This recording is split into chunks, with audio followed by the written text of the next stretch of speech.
Good morning mga kapopo. Ito po yung tinatawag na solo task.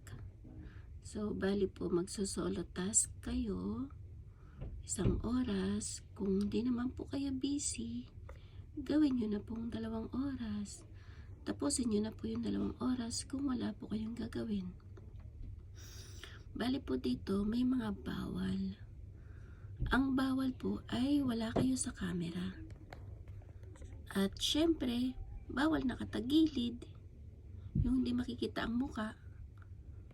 At higit sa lahat, bawal ang nakayuko, basta bawal hindi makita ang muka sa camera. Ngayon, pag natapos niyo po yung 1 oras, meron po kayong matatanggap na points.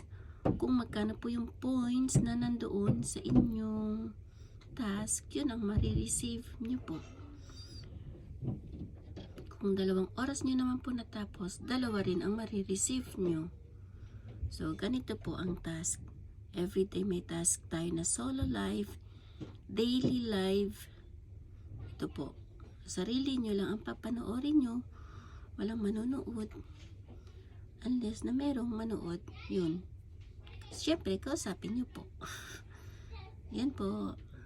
Kung may katanungan po kayo at sinong gustong mag-join sa aming agency, PM lang po. Thank you po. Bye!